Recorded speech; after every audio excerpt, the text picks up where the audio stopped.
One quick announcement. This is number 8.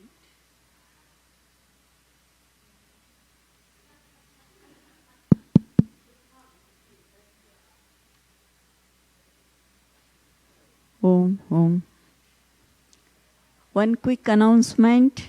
If any of you are interested in ordering any of the recordings, the order form is here. I will print more. Not sure who all wanted it, so you just come and see me if you want any of the recordings. Huh? You can. Yeah. Thank you. We get the MP3. For her, we get CD. Oh. Oops. So, yeah, you can order CD or MP3. Most of the, MP3s. So. Or if you want the video, MP4 is also available. So, yeah.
Some people either left or did not get the memo.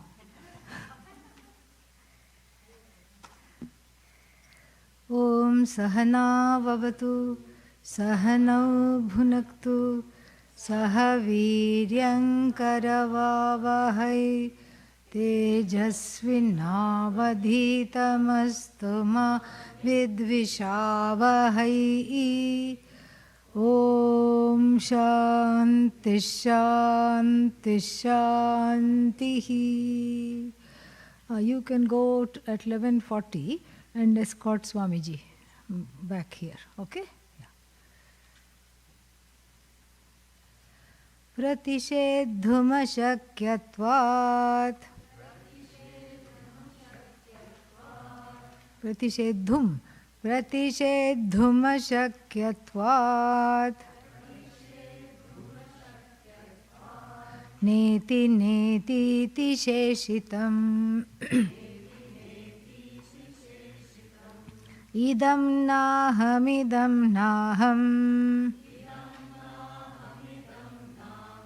ityadha pratipadyate.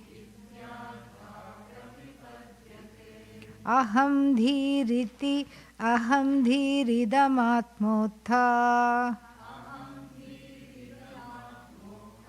vacharam gochara.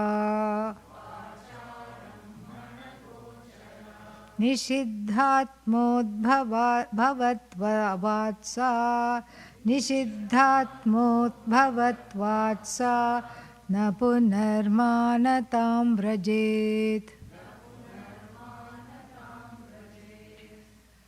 Purva buddhim abadhitva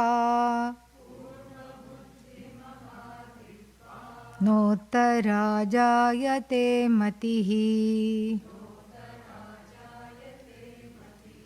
Drishire kasvayam siddhaha phalatvatsana badhyate.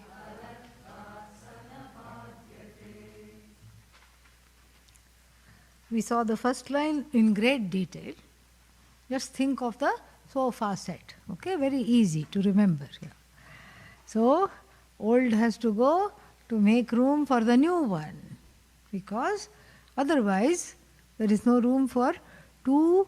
The idea is there is no room for two opposing tendencies, opposing notions, oppositional ideologies, ideas. Otherwise, there will be a fight inside the head. In fact, there already is, right? There's a fight inside the head. And what is the fight? I am whole. No, I'm a victim. I'm great. I don't feel too good. I'm wonderful. Ouch. This is the opposing tendencies. This is what is causing all these ups and downs and fears and pains and sorrows. And so, just take off everything that are old notions. Means that Purva means before the knowledge, what you thought about the I is not what you thought. The I is never what you thought. Anything that you say is a superimposition. Anything that you say. I am a man, superimposition. You mean I'm not a man? That also is a superimposition. I am a woman, superimposition. I am old, superimposition. I am blonde. That means what? I am a bunch of yellow colored hair. That's what, by the hair one is defining. At least that's better than saying I am bald.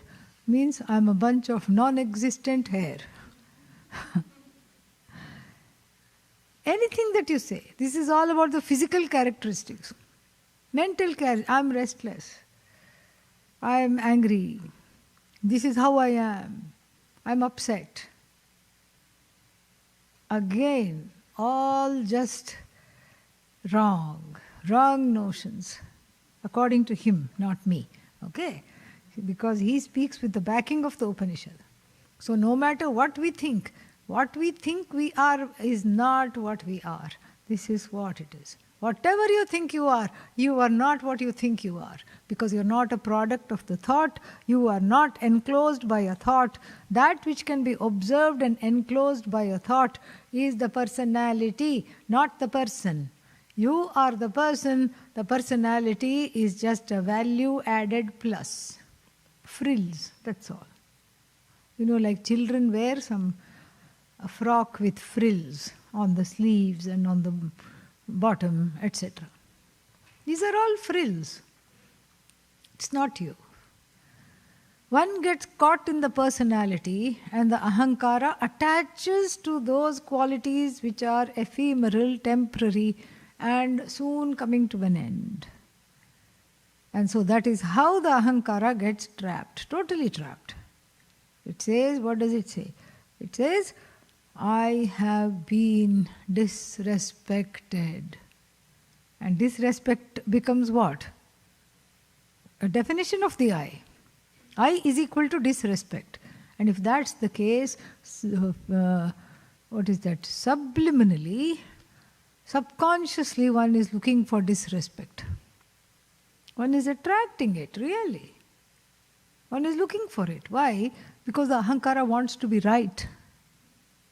And so the ahankara says, I am right. And supposing some buddhi prevails and the sakshi says, well, I think you just should come, over to my side over here and just be the observer. No, I'm right and I'll show it to you. So then, if this kind of a thought is there in the person, when the person meets the next person, they will create a scenario to be disrespected, and the ahankara will say, see, I'm wounded all over again and you never believed me. I told you I'm disrespected. It will make sure to do that repeatedly. And also because the pain from the past needs to be processed. And we have talked a lot about this in the Upadesha Sahasri. Without processing that pain and getting a sense of healing, one cannot go forward. How can you embrace that I am whole when there is a split inside you? How can you embrace that wholeness of vision? A vision of no division you can never, ever, ever embrace. And so the healing of this division requires many things. Requires self-love, self-compassion, Shastra.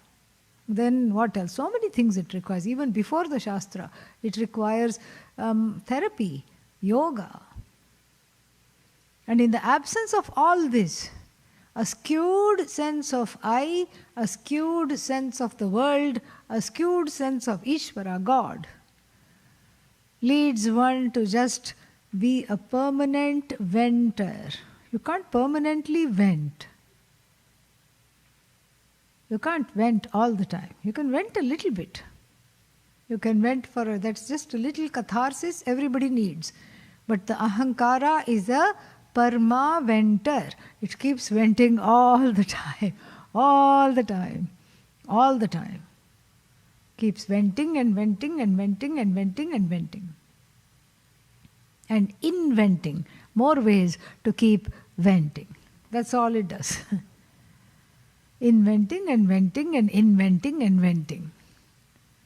And in that way, it reinvents itself and makes itself relevant all the time. This is a big spoof. And if we don't see this, we are worse off. This has got to be understood. This has got to be seen. And here, Adi Shankara makes an attempt so that one sees it.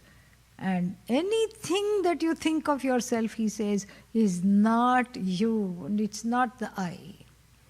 Anything means what? Anything other than Satchidananda. So the answer to the question, anybody asks, generally what question do people ask? How are you? The answer should be what? Wonderful. Yes. You don't say Satchidananda, you express it. Say, wonderful.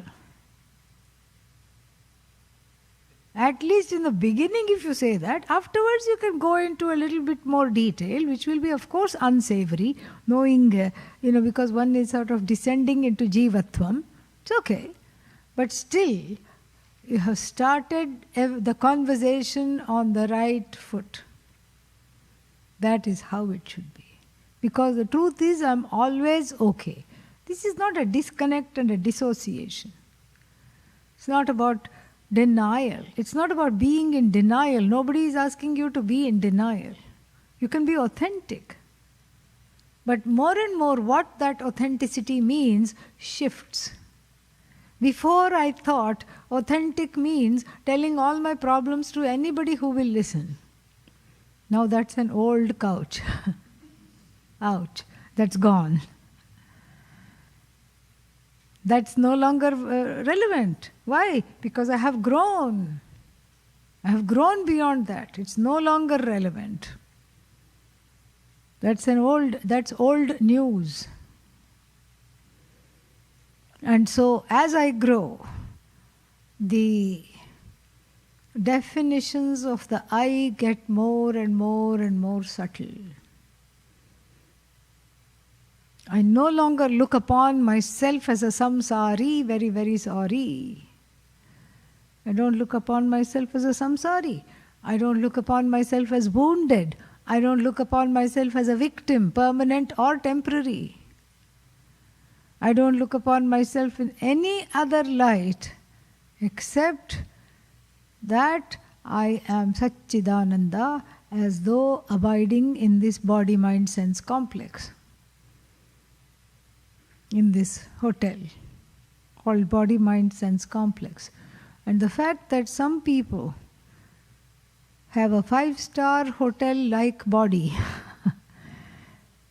and other people have what? Not even 1 star. Ramshackle, run down, creaky, leaky body. Still it is Satchidananda.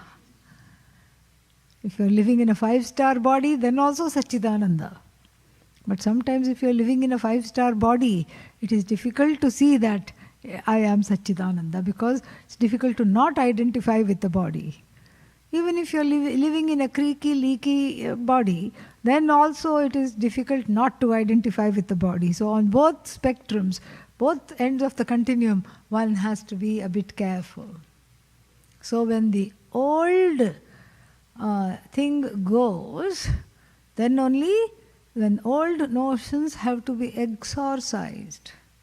You know how when there is a ghost, in India, in rural India, you take a big bunch of neem leaves and you make a broom out of the neem leaves. Neem leaves has got the neem tree has got a lot of anti-possession properties. So, if people are acting as though they are possessed, and then what do? You make a nice bunch of leafy neem leaves and then beat them with it while chanting some mantras. Go around them, chant some mantras and go shoo, shoo, shoo, don't come back, shoo. This is exactly what we have to do to the notions internally. Except every neem leaf is the leaf of the Shastra, leaf of the Mahavakya. The Mahavakya is the antidote to the inner ghouls of wrong notions that colonize the heart, the mind, and terrorize it all the time, keeping me as a samsari. Very, very, very important. So, just like that exorcism, so whatever entity is possessing the person, the idea is they will leave. They will go, and then what will they do? Not come back. That is how it is. So here also, whatever entity is possessing, it's asked to leave. Entity here is notion. Whatever notion I have myself, about myself, is a possession. Why? Because I allow it to take over me. I allow the woundedness to take over me, therefore I am possessed by it. I allow the pain to take over me. I allow anatma to take over me. That's why I am possessed. I don't possess the feelings. I'm possessed by them. You see what I'm saying? So constantly, there is no place for Vedanta to come in the head or in the heart. Why? Because you're just constantly run by these feelings in the form of these ghosts, which do not even have a body. They have no leg to stand on. They are siphoning off your energy from within. That's what they are doing. And these inner vampires who possess have to be gone before the Atma, before the I can be free. Because the Atma is already free. But it is somewhere, it is been as though eclipsed by the Ahankara.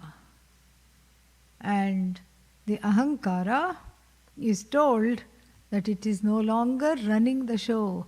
It's not in charge, it's not in control, and therefore it needs to leave. And then it leaves, at least it stops being the person in charge. And then what happens? They then, after all these beings who possessed, after all these anatma beings who possessed the I, took charge, after they leave, what is left? Swayam Siddhaha. Very nice word. Swayam Siddhaha, self-established, that which does not lean on anything else. And that can be only one thing. What is that one thing? Aham. I am self-established. I don't need anybody else to establish me, quote unquote. Self-aware, self-luminous, self-existent, self-established. Supposing somebody were to say, how do you know you are self-existent? What is the proof? What is the proof of your self-existence? If somebody asks, what will you say? You will say that, you will ask that same question we have been asking. What is that? Yeah. So you can, some days are so bad, you have to ask yourself that question. Am I here? Yes, okay, all is right with the world. I am here. You don't need a certificate of existence. You don't need proof. You don't need anything. You are here. You are the shining one. And to this shining self, self-shining self, everything in the whole universe becomes evident. My body, evident to me. My mind, evident to me. My senses, evident to me. Other people's bodies, evident to me. Other people's minds, evident to me. Everybody, evident to me. 5 elements, evident to me. My own feelings, evident to me. How can you go from the 5 elements to the feelings? Well, because the feelings are just a rarefied form of 5 elements. The mind is a sattvika portion of the 5 elements. It's all evident to me. But I don't become to anybody evident to anyone else. I say this is a mic. The mic doesn't say, oh, now the Swami has come. No, it doesn't say that. It is not aware of my presence. I am aware of my presence and I am aware of its presence too. When I say everything is evident to me, I become an all-knowing being. Okay, you lost me there. Up till now I was happily going around with you. Now here is where I have to beg to differ. How can I be an all-knowing being? You have to go back to the basic definition of all. What's all? What I know plus what I don't know. Correct? There are many things I know, and then there's lots of things, lots of stuff I don't know. What I know plus what I do not know is equal to what? All. Do you know what you know? Yes. Do you know that there are many things you don't know? Yes. You are Sarvagya, all-knowing. For this all-knowing me, all-knowing means See, when you say something is, pot is, not only I am looking at the existence of the pot, not only am I ratifying the existence of the pot, but I am also seeing it as Chit, not just Sat. Because pot is, when I say, and we know very well there is no such thing called pot, but when I say pot is, I am saying pot knowledge is. Pot is nothing but knowledge. And this knowledge never dies. This knowledge never dies because it's not the knowledge of objects. It's the knowledge, we can't even say of the subject. Because if we say it's the knowledge of the subject, like Brahmano Jnanam, Brahma Jnanam, Brahmano Vidya, Brahmanaha Vidya. Sixth case compound if we make, then we are in soup. Why are we in soup? Because Brahman is knowledge. Brahman does not possess knowledge, because if you possess something, you will be easily dispossessed of it. So Brahman is the possessor of nothing. Brahman is knowledge. Just like when you say head of Rahu. What is Rahu? We heard last night story of Rahu. What is Rahu? All head. So head of Rahu, if you say, it is useless. Similarly, knowledge of Brahman. No, knowledge that is Brahman. Pot knowledge is. Thought knowledge is. Everything is knowledge. And this knowledge is not belonging to the object. I cannot even say belonging to the subject. It is the subject. It's non-separate from I. This knowledge is non-separate from I. This all-knowing being here is called Drishi. Seeing. But why the word being is not there? I supplied it for easier understanding. All-seeing. If it's all-seeing, means all-knowing. All-seeing means all-knowing. So, knowledge has to rest in a conscious being. Adi Shankara does not say that specifically. Because when we think of a conscious being, then we think of a being with a head. And all knowledge cannot rest in one head. How can it rest? Even the person with the biggest head, Guinness Book of World Records, got an award for the one with the biggest head. Still it will be finite. It will have a measurement, it will still be finite, correct? So, therefore, we are talking of the infinite. It's all knowledge without a head. Sahasra Shirshav Purushaha Sahasrakshas Sahasrapath. That even when you say 1,000-headed, 1,000 is just a number. It's infinite. It's a seeing without boundaries. That's why it is drishi. And seeing here is not an action. Seeing is being. Seeing that is non-separate from being. A seeing, being, seeing, same. How long? Forever. Unchanging. That is my Swarupa, Drishi Swarupa. Because if he had said seer, it would have excluded the world of the seen. And if he had said seen, it would have excluded the world of the seer. It would have excluded the seer. Then if he had said the means of seeing, eyes, then it would have excluded both seer and seen. It's neither seer nor seen, nor that bridge of eyesight, for example, or any other pramana that connects the seer with the seen, the knower with the known. It's none of them. It's none of this tripod of seer, seen, what is that called? Means of knowing, means of seeing. It transcends all three only so that it can support all of them. And if it is supporting all of them with its presence and its knowingness, then it is not any one of them. This much we have to understand. It's not any one of them at all. And so, then, that takes us to the last verse. Idam vanamatikramya shokamohadidushitam vanad gandharako yadvat Swamatmanam prapadyate Swamatmanam prapadyate Idam vanamatikramya shokamohadidushitam vanad gandharako yadvat Swamatmanam prapadyate.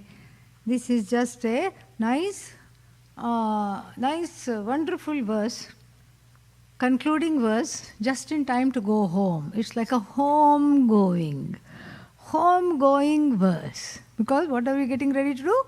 Go home, or go wherever we belong. We are going back home because 10 days we have been here. And so, this is a encouragement to go home, except that having been here for 10 days, the idea of home has been completely revamped in the head. And what is home? That is what is going to be described here. Earlier you thought this was home, but really that what you thought was home is not home. And a story from the Chandogya Upanishad is given. Beautiful story, rife with a lot of allegories, metaphors. A successful businessman from the Gandhara province, maybe it's ancient form of Kandahar, the now Kandahar. So, an Afghanistani successful businessman, what does he do? He goes to sell his wares, sells everything, and then what happens? He has to cross the forest. In the forest he is set upon by some thieves, robbers, who take away his earnings, all his money is gone. They also took his cell phone, okay? Otherwise the story will not make sense. Yeah. They took his tablet, cell phone, everything. And he's in the forest, so there's no network anyway. No towers. They take everything, blindfold him, tie his hands and legs, make off with his money. Why do they tie his hands and legs and blindfold him? Because they don't want him to follow them. They don't want him to call the cops. They made off with his money. And he screams, I'm from Gandhara. I'm lost. He's not gagged. He's only blindfolded. He has his voice. I have been set upon by robbers, thieves. Scoundrels have robbed me, taken me into this forest and made me lose my way home. I am from Gandhara. Where is Gandhara? I don't know. Please help, help, he cries. A good Samaritan passing by could have just minded his own business and gone away, but he hears these plaintive cries coming from within the forest, goes in search of it in the dark, finds this man crying, unbinds him, cuts off the cords that bind the hand and legs, takes off his blindfold and orients him, or takes him by the shoulders, brings him to the road and says, Gandhara, your home is that way. Head that way and keep asking as you go that way. He points and says, go that way. Keep asking. After a little, go that way means what? It's very far. You can't keep going that way. It'll be like, that's how perhaps Indians learnt how to give directions after reading Chandogya Upanishad. Should never.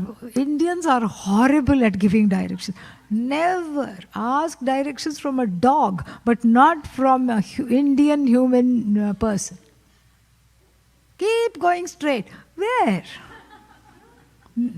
Keep on going. How long should I go straight? No, keep on going straight. It's terrible. I think it comes from a feeling of, like supposing somebody you don't know asks you something, they are like a guest in your town, in your country, and you don't want to say, I don't know. You want to be hospitable. I'm seeing the best, okay? I'm seeing the best possible explanation. Terrible they are at directions. And so, here he says, please keep asking along the way. Don't just go. Ask along the way. And then keep going. This is the way. The general way is shown. And then you please keep asking as you go. And now you can see how to unpack this story. The lost businessman without an identity. Everything, his wallet is stolen. Money is stolen. Everything is stolen.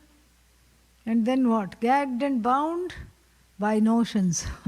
The ropes are the notions. Blindfolded because he doesn't have a direction to go. No Vedanta. Bound by his own notions. The robbers are his sanity. They have taken away his sanity. His money is his sanity. They have taken away his sense of self. And whatever his sense of self was, his possessions. So he is now surrendered. He cries. The good Samaritan who comes is what? Guru. Who comes to help is the Guru.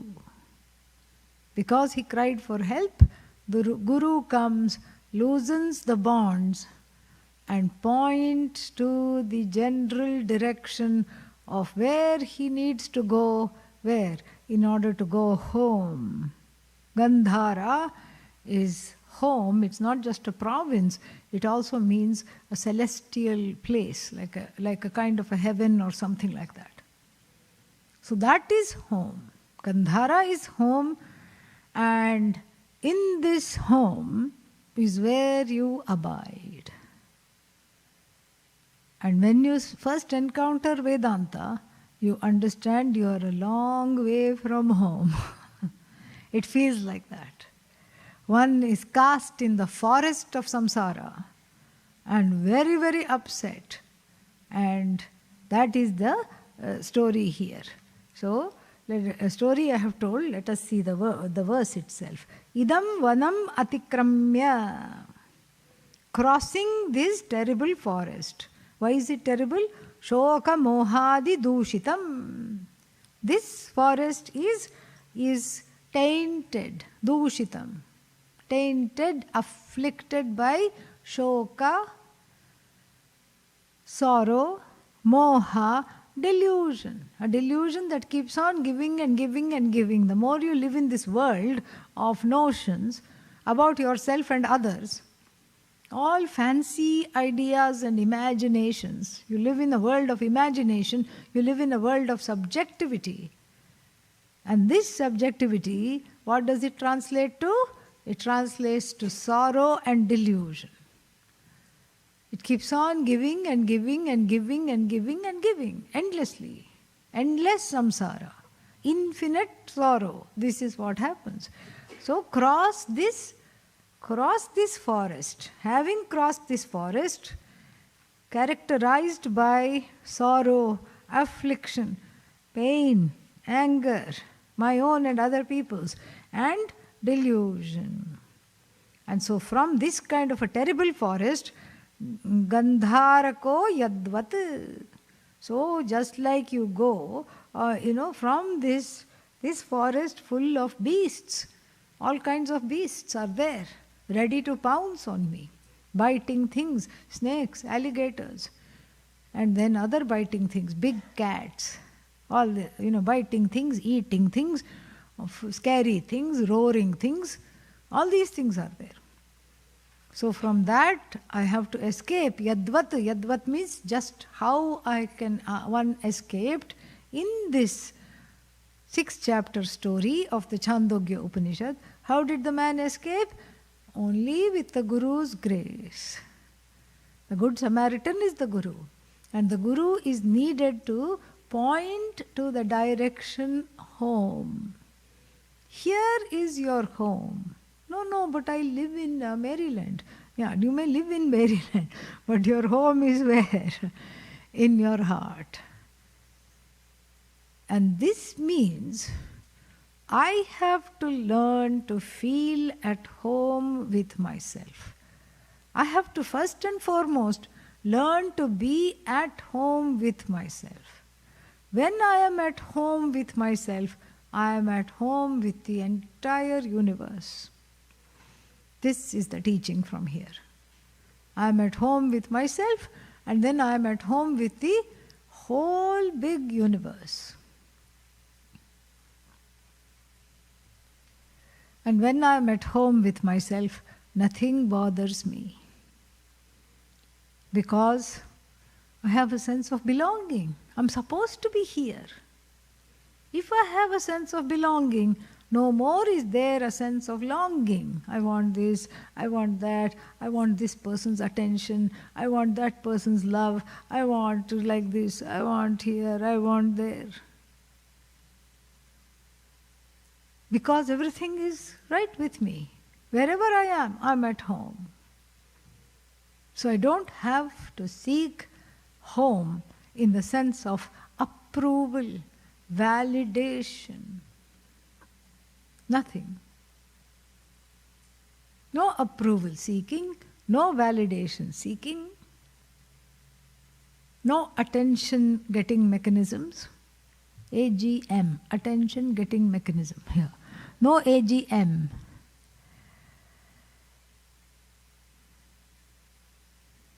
Those are all very, subtle.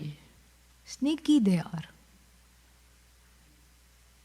It's much better to say, it's much better to, even if one is having a samsara attack, it's much better to say, you know what, I think I need some attention. At least one is being authentic with the situation. And the other person will say, no, I won't give it. They are also equally authentic. And then you say, okay, doesn't matter. Let me see what else I can do. But this AGM, the attention getting mechanisms, are very sneaky and subtle. What do? They create a scenario so that one can be noticed. This is not from the adult, this is coming from the child. Perhaps one grew up in a household where nobody noticed anybody until they died, That's when they said, oh, this person's gone. I knew some people, and I went to their house for lunch. And they had 2 twin boys. One small boy is itself difficult to manage. Imagine 2 twin boys, and these were people who had children late in life. Very late in life, so they were kind of already tired, the parents, by the time they had these children. He was about 55 and she was about 50 when they had these children. And then, so they were already tired. So the twins, the twin boys were like 1 year old. And one of them was very mild, soft, and looked also very small and thin. I don't think they were identical twins. And the other one was big, hefty. You could see that he had siphoned off everything, all the nutrients from the mummy in the womb, not leaving anything for the smaller one. And then, one of them had learned to walk at age 1, and the other one was still crawling. And then the parents were coolly sitting. They said, we'll have some tea? I said, sure.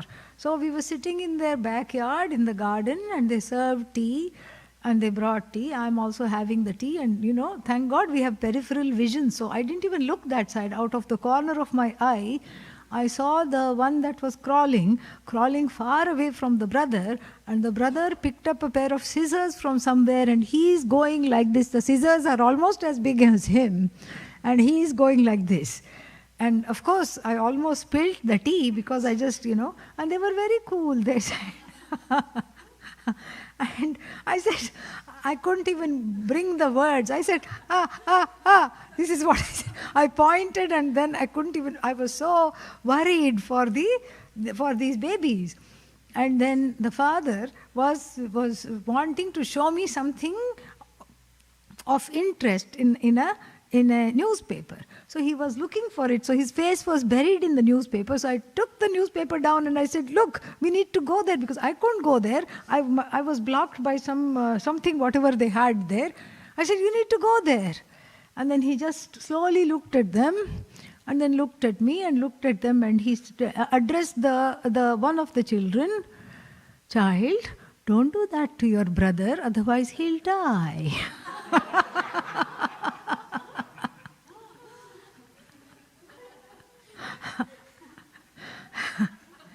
And in the same visit, another time, the younger one, the older one put the younger one in the oven. Yeah. But thankfully did not turn it on. And the mother was very cool. She said, yeah, these things happen. But I'm happy to report all is well, and this happened a long time ago, so they are just wonderful young men. Swamiji is coming.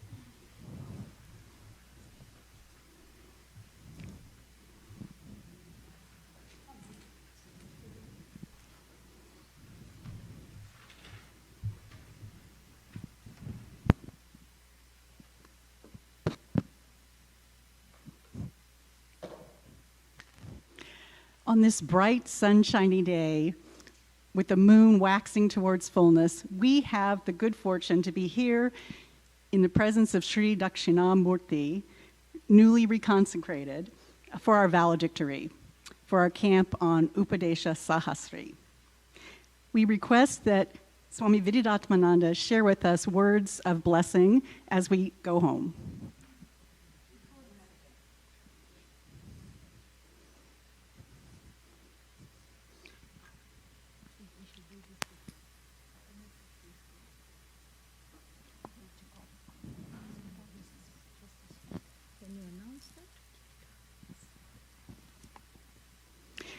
It is said that Sri Dakshinamurti is the universal teacher who unfolds with kindness and compassion. And thanks to Puja Swamiji's grace, that tradition of teaching with kindness and love and compassion continues right here today, here and now. So with Koti Koti Pranam, we honor Puja Swamiji, Vidyatmananda.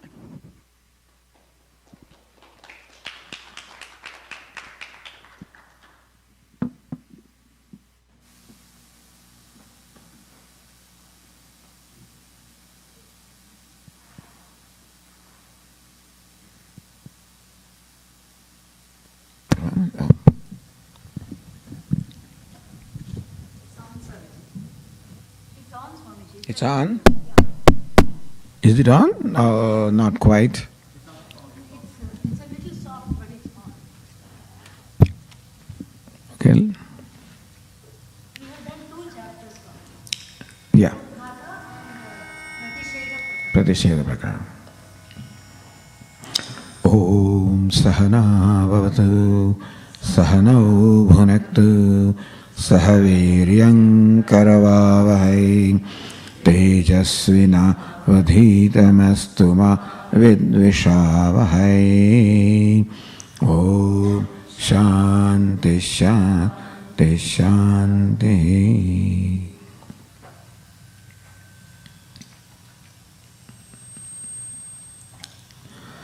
Swamini ji has taken a section of a very important text in Vedanta, the Upadesha Sahasri, which are the 1000 teachings of Bhagavan Adi Shankaracharya. It has, as you know, the poetry section as well as the prose section.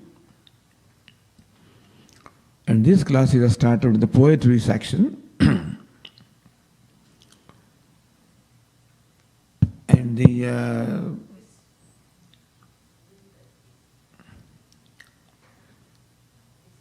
the discussion begins with a familiar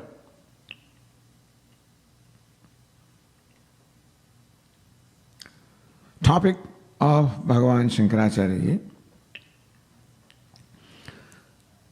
What is discussed here still not loud enough.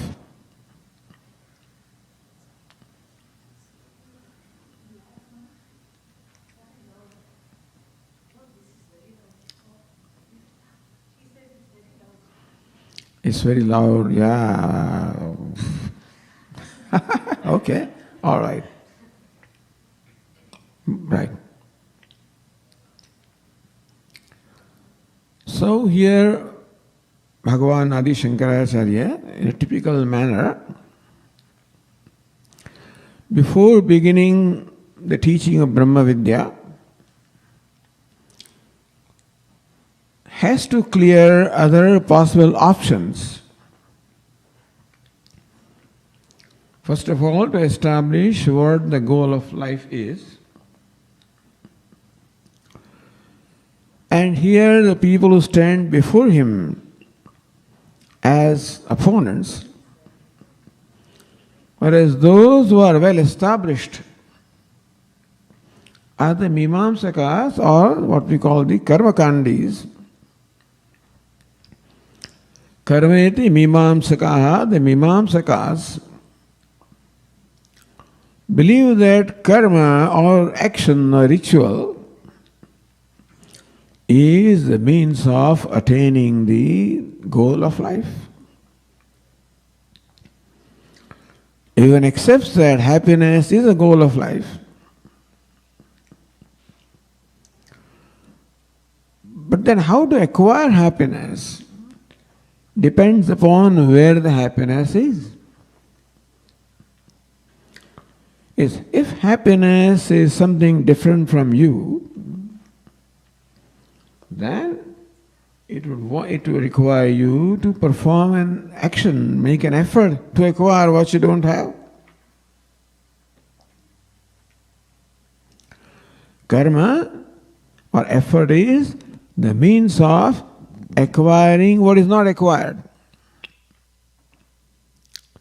If happiness is thought to be unacquired, meaning that I'm unhappy by nature, in order to become happy, then I must do what is required to be done to acquire happiness. So this is the Mimamsaka, this is what everybody begins their life with an assumption that I am a limited, unhappy creature as I find myself to be. And all the schools of thought in Vedanta, other than Vedanta, and all the schools of thought in the whole world basically, are based on taking the self as unhappy, inadequate. And therefore happiness or freedom is something to be acquired.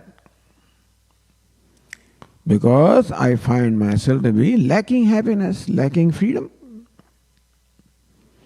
At the same time, I find that I have an urge for happiness, urge for freedom. That's a strange thing. I am born with an urge for happiness or freedom.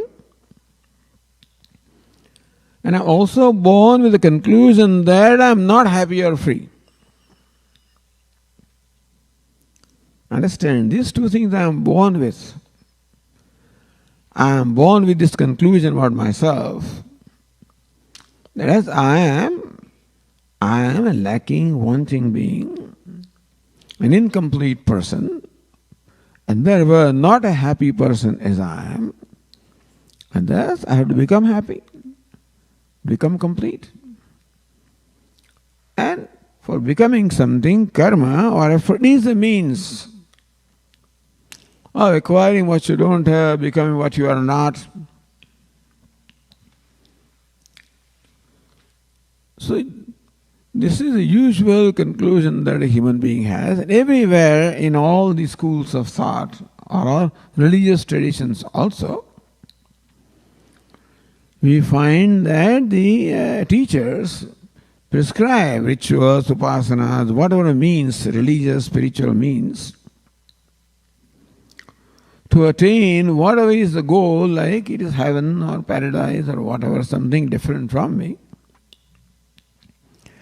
And the Mimamsakas fall in the same category. This is not absent in Vedic culture. It began that way. So Mimamsakas also accept that self is incomplete and happy, and I have to perform an action, rituals prescribed by Vedas to become happiness. And their concept of happiness is called Swarga or heaven. And therefore, after the death or departure from this body, you must reach heaven, then you'll be happy. Heaven is defined as that happiness devoid of all unhappiness. Doesn't make sense, but that's how it is defined. So this is the goal that they have, and therefore karma or the rituals prescribed by Vedas become necessary means to attain Swarga or heaven. That is called moksha for them. To attain the goal of life, karma is the means. And therefore Bhashyakara begins this text. And first of all dealing with them, because the listeners are already have the impact of those teachings. And therefore their mind must be first made clear. Just as Ramana Maharshi says, that how karma kim param karma tad jadam, is karma able to give its own phalam? Karturajnaya prapyate phalam. The result of an action is attained by the laws of karta, Lord. That karma itself cannot give rise to its result. But Mimamsakas thinks that you don't require a God. Imagine. Mimamsakas are staunch Vedikas, and their conclusion is that you do not require a God. Which God? Who has created the world, who is the creator, sustainer, dissolver. That kind of Ishvara you don't require. So Mimamsakas have no place for Ishvara. According to their understanding, the karma itself gives us to the result. And karma is what is prescribed by the Vedas. So, with this background, the text begins. Because the listeners have this orientation. They have been told and they have been oriented to believe that to attain the goal of life, you have to perform rituals, you have to perform action, you have to make an effort. Not realizing that the whole process is like the 10th man. The very search for the 10th man is the denial of the 10th man, right? The very search for the 10th man is the denial for 10th man. Why? Why is it? Why is the very search for 10th man is denial of 10th man? Why?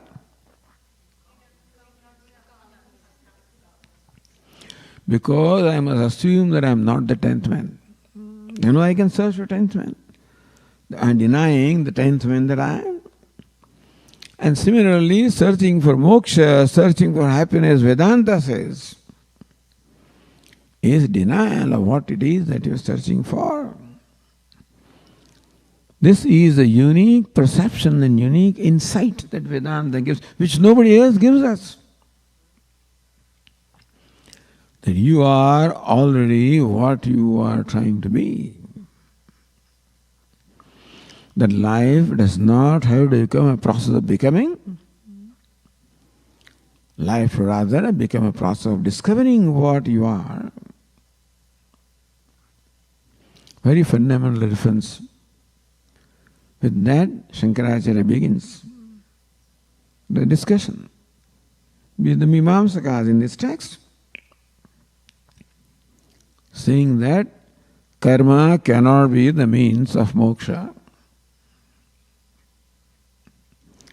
Jnanam is the means of moksha. Jnana or knowledge does not produce anything. Knowledge simply reveals what is. Karma or effort produces what is not there, whereas knowledge is like light, it only reveals what is. Mimamsakas are not interested in what is. Siddha vastu. What's the big deal about knowing what is already there? That I have two lungs, what's the big deal about knowing that? I have a heart, thank you. So it's called Siddha Vastu, already existing thing. Knowing that doesn't do anything. It doesn't create any action in you. Action is that it can be either you acquire something that you don't have, or give up something that you don't want to have. Heyam, giving up something that you don't want to have. Upadayam, acquiring something that you don't have. That is life.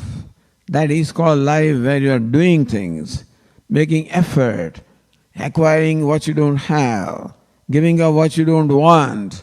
And that is what makes life, they say. And there's just what is there, I mean, sitting there. What is that? They cannot accept a sannyasi who is doing nothing, who is meditating, doing nothing. Yavat jivam agnihotram jahoti. Vedas are very clear that everybody must perform their duty as long as they are alive. For the Mimamsaka, चालू हो गया? नहीं, नहीं तो बहु अभी only 12 o'clock. For the Mimamsakas, there is no sannyasa. Sannyasa means giving up duties. How can you give up your duties? Akarane pratyavaya. Duty means what you are supposed to do. What you are required to contribute to justify your existence. Recognize that the whole universe is supporting you. You are what you are on account of what the rest of the universe does for you. Recognize that. And therefore, you also have to participate. Our Pujya Swami used to say that if karma was not to be performed by us, all that Ishvara should have given are the organs of perception. You see, hear, think, and experience.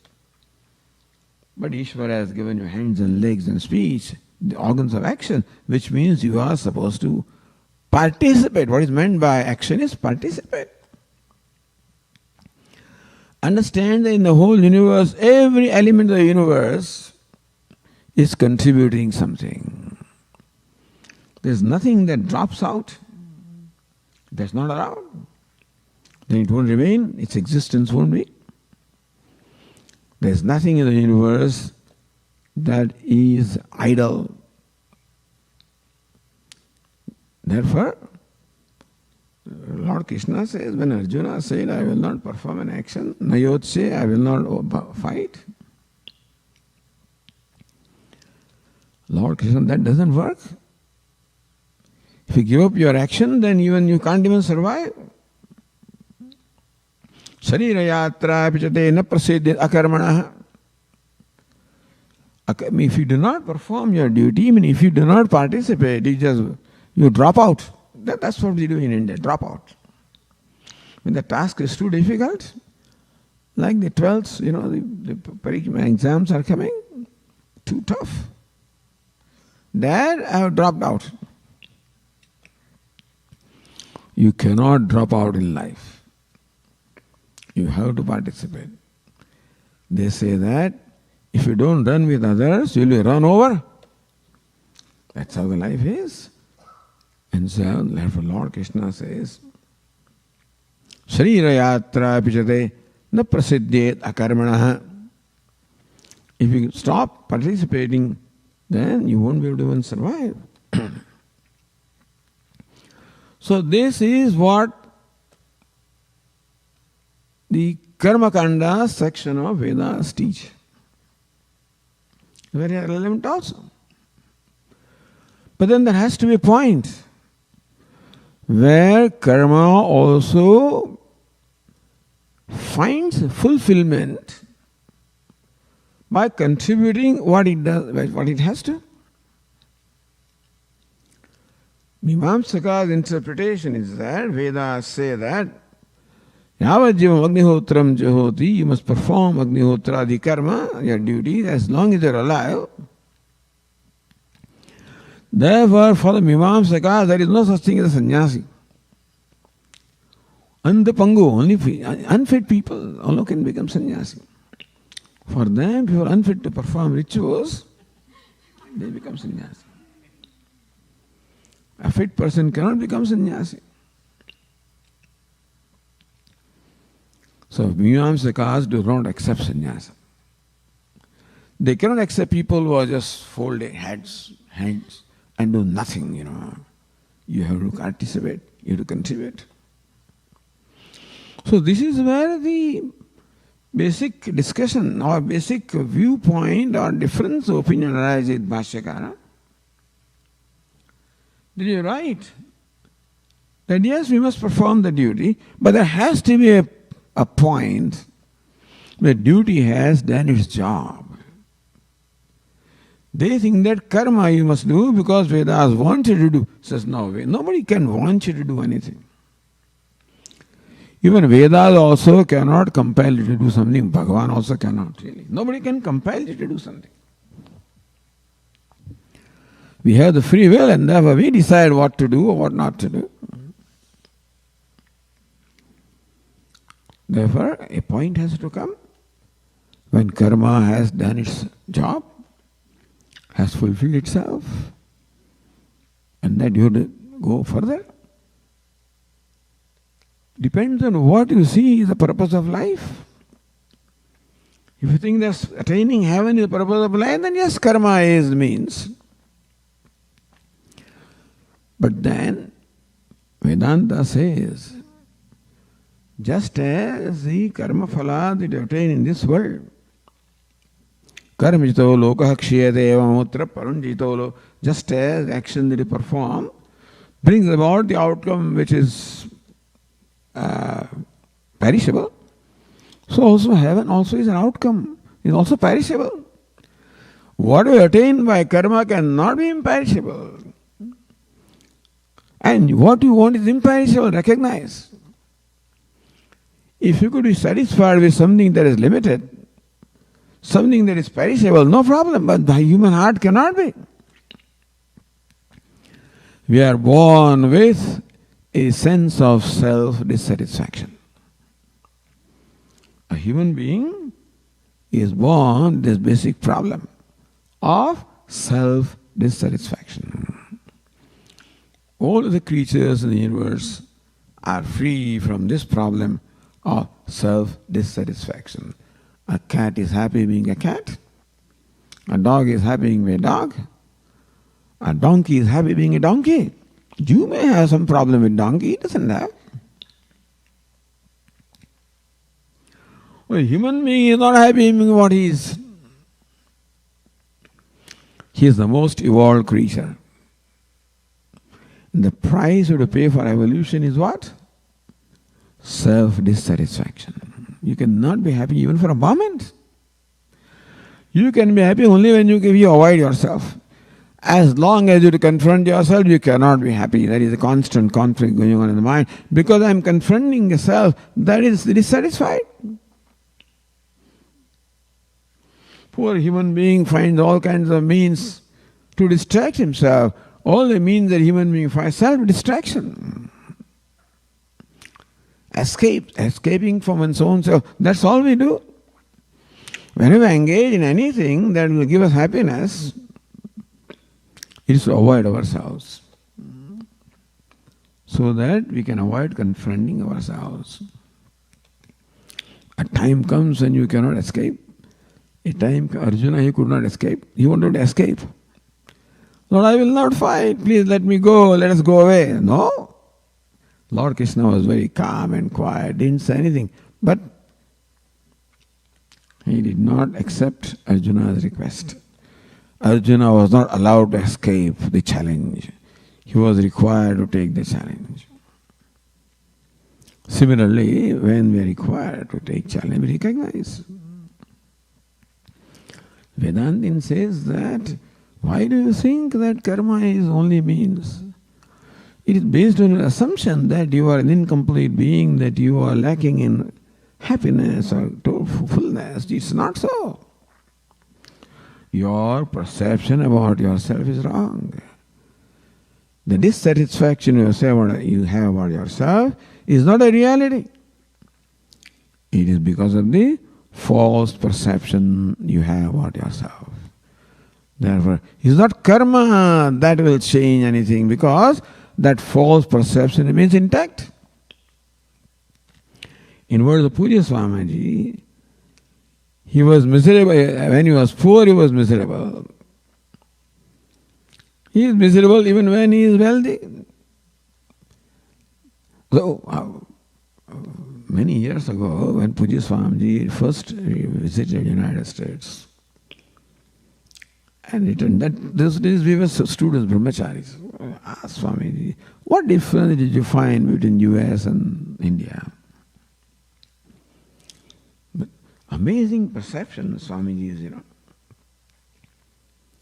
In the United States, a person is miserable with everything. In India, a person is miserable without anything.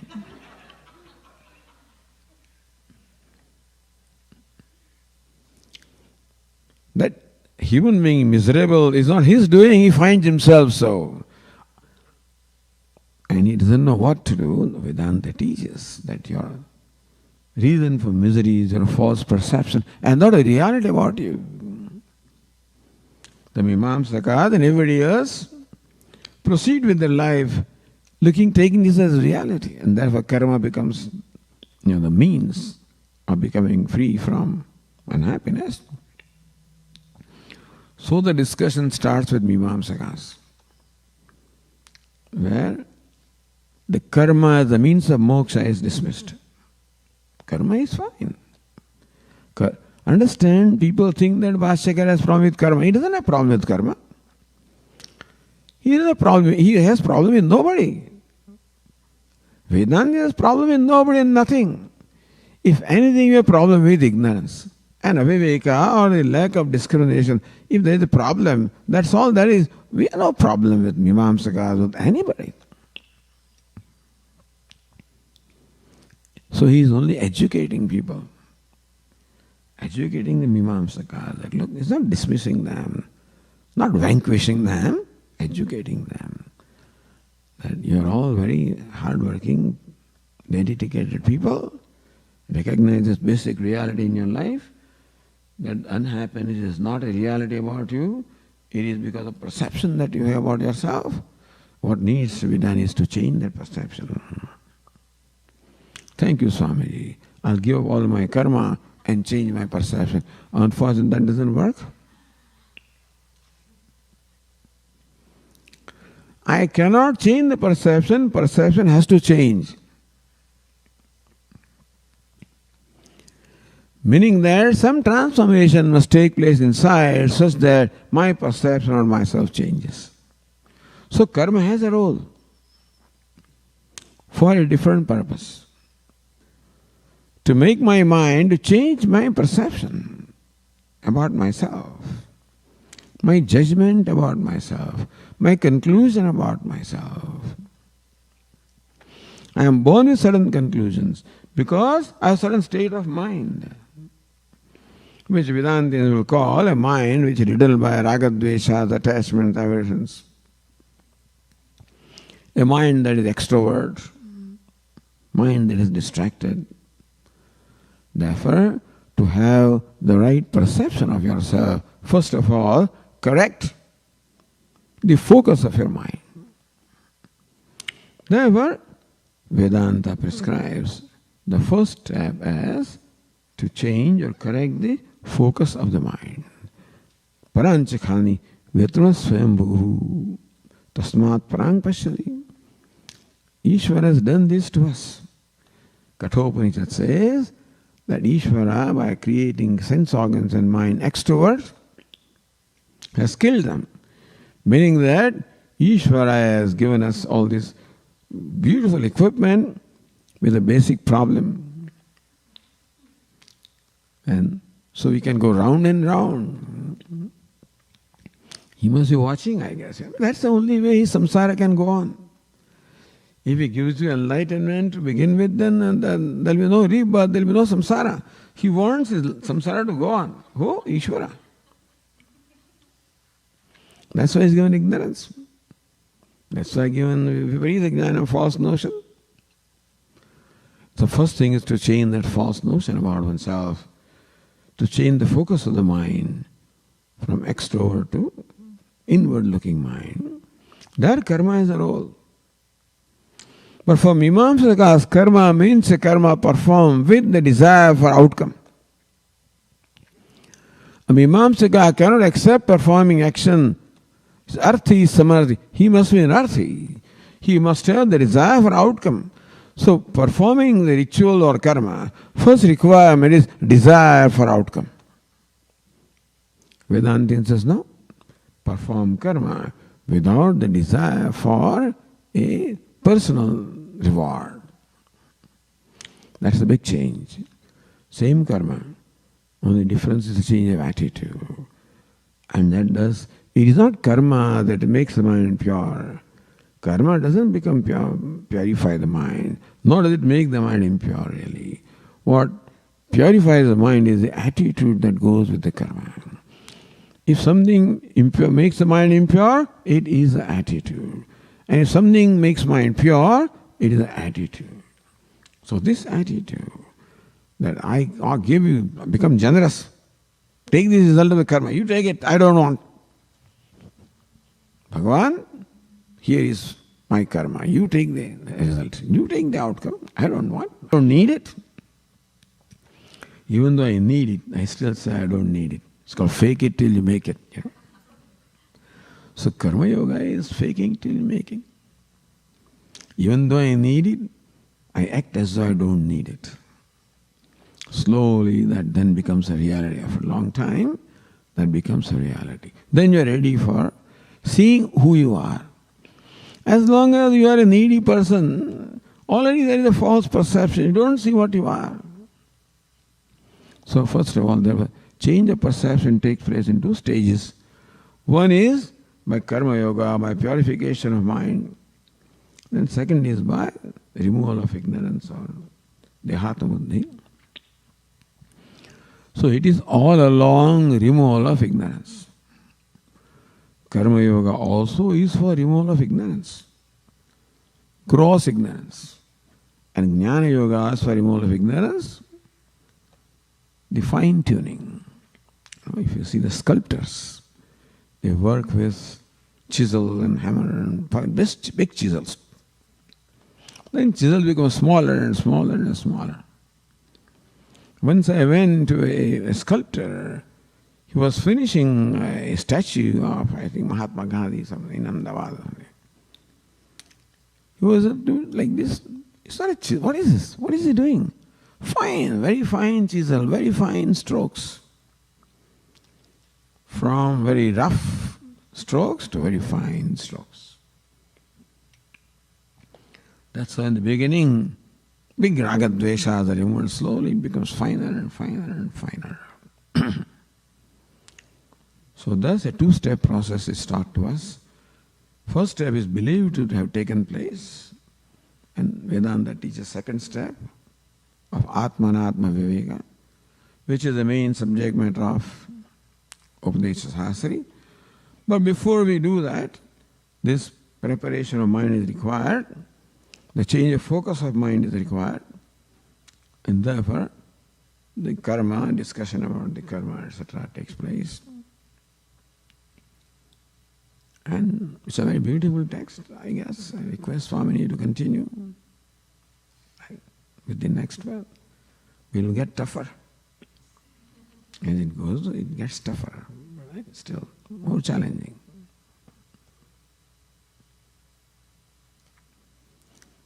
So with that we'll conclude. Om Purnamadah Purnamidam Purnat Purnamudachyate Purnasya Purnamadaya Purnameva Vashishyate. Om Shanti Shanti. Shankaram Shankaracharyam Keshavam Badarayanam Sutra Bhashyakritau Vande Bhagavantau Punah Punah Ishvaro Gururatmedi Murti Bheda Vibhagine Vyomavad Vyapta Dehaya Dakshinamurtaye Namaha.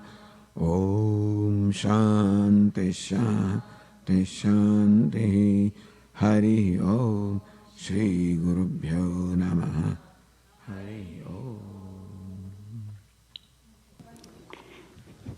Thank you, Swamiji. We also have thanks with a full heart of joy to offer to Swamini Ji for being our teacher for Upadesha Sahasri.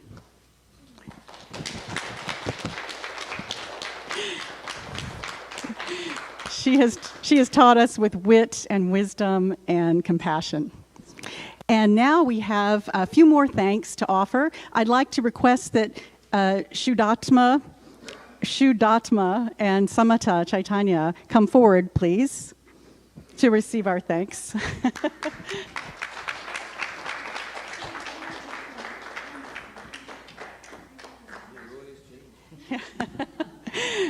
We thank him and Samata for their myriad services. And I'd also like to request that Indira, come forward. All right. So also Pandu and Raji for our... They have offered audiovisual seva along with Sahadeva. We give him thanks in California.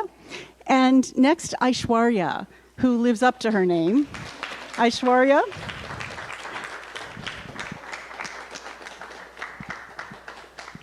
She taught our yoga classes for an hour and a half on these days. Thank you. And Donna. Donna is not here. Thanks to Donna for her service to Swamini Ji.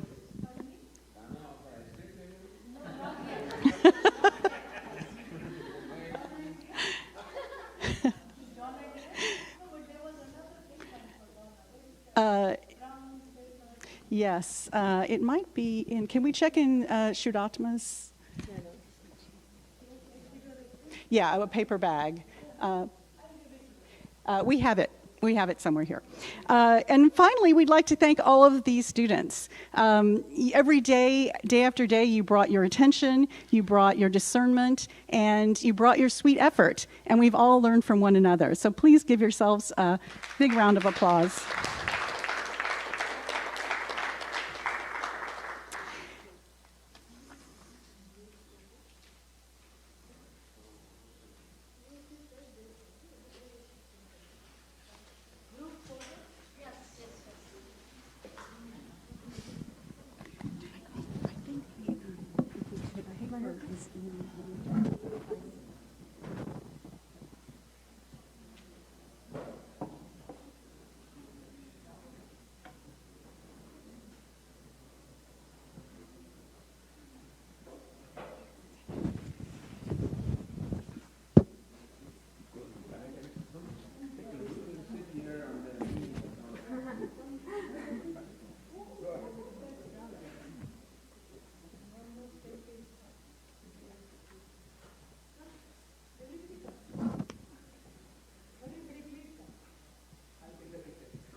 Thank you. And now our program culminates with Guru Dakshina.